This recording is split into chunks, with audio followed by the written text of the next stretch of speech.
there's some voids that you feel like you have in your life, but the only people that have voids are people that are really missing something. But us as the believer, we're not missing anything because it was all finished at the cross. Whether you had a daddy there, whether you didn't have a daddy there, whether you had your mother there, whether you didn't have your mother there, whether you had help or whether you did not have help, you are not void of any good thing. You're not lacking any good thing.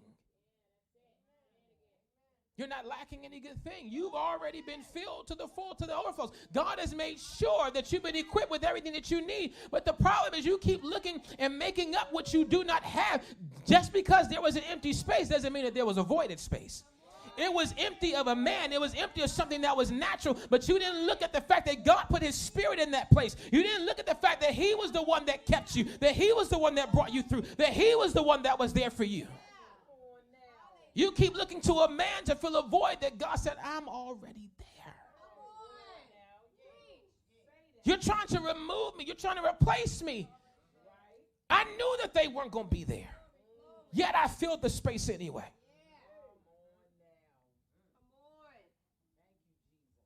My wife, she constantly has to remind me of something that I still sometimes struggle with.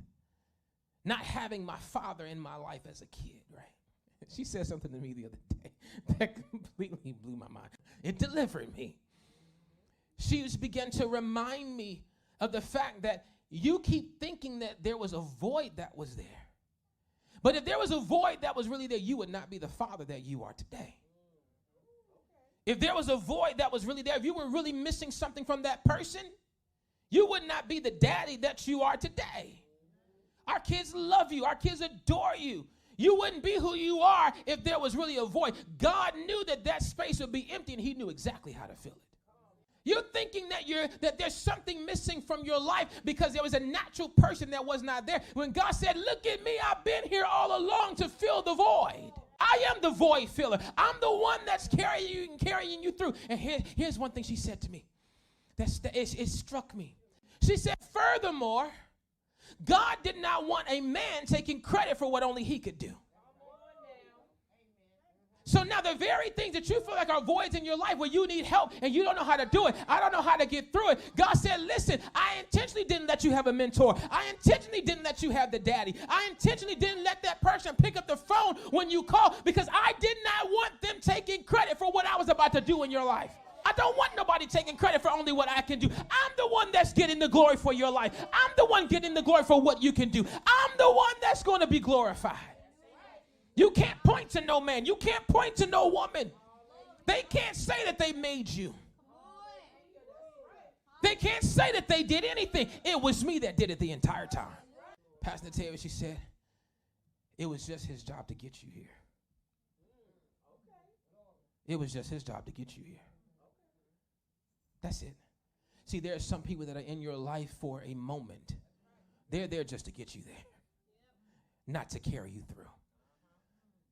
Them carrying you through will actually be more of a detriment to you. They've overstayed their welcome. When I tell you that thing changed my life when she said that, because now I've been sitting here crying. I've been sitting here tripping for 33 years about a void that I quote unquote thought that I had that really did not exist. He served his purpose. Now I can walk in forgiveness because I held you to something that you should have never been held to. It wasn't your job to carry me through. It wasn't your job to make me into a man. It wasn't your job to cause me to be who I am today. You were only supposed to do one thing and you got credit for it in heaven. You got me here.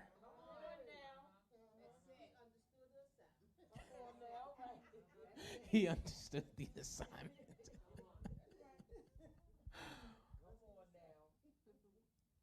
He had one job. The people that have trained you, the people that have birthed you in whatever field or whatever area you're in, whether it be naturally, physically, spiritually, they had one job. They had one assignment. Just one job.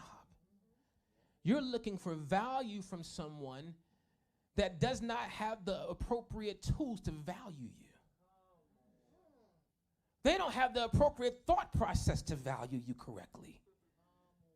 You're expecting something from someone that does not have the capacity to value as such. They're not supposed to. Their job was just to get you there.